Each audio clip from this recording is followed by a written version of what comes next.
آج کی جو ہماری کہانی ہے وہ ہے لالچ کا سبق۔ ایک گاؤں کے کنارے ایک کتا رہتا تھا۔ وہ اپنی خوشبودار سونگھنے کی طاقت اور چستی پر بڑا ناز کرتا تھا۔ ایک دن وہ گوشت کا ٹکڑا چوری کر کے منہ میں دبائے ندی کے کنارے سے گزر رہا تھا۔ سورج کی کرنیں پانی پر پڑ رہی تھیں اور لہروں میں عکس جھلک رہا تھا۔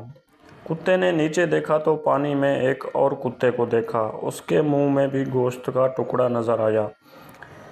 حقیقت میں وہ اس کا اپنا ہی عکس تھا، مگر کتے نے یہ سوچا، یہ دوسرا کتا مجھ سے بڑا ٹکڑا لے جا رہا ہے،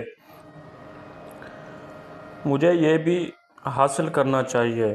لالچ نے اس کی عقل پر پردہ ڈال دیا۔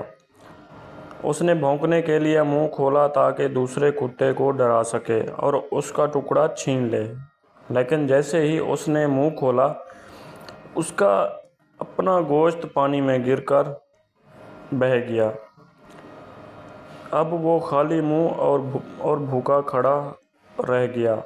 پانی میں صرف لہریں باقی تھیں اور کتا حسرت سے دیکھتا رہ گیا۔ اس لمحے اسے اپنی نادانی پر افسوس ہوا۔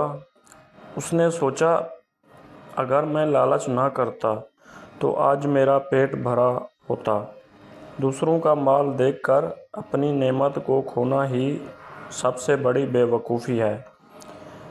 اس دن کے بعد وہ کتا سمجھدار بن گیا۔ وہ جان گیا کہ لالچ ہمیشہ نقصان دیتا ہے اور قناعت ہی اصل دولت ہے۔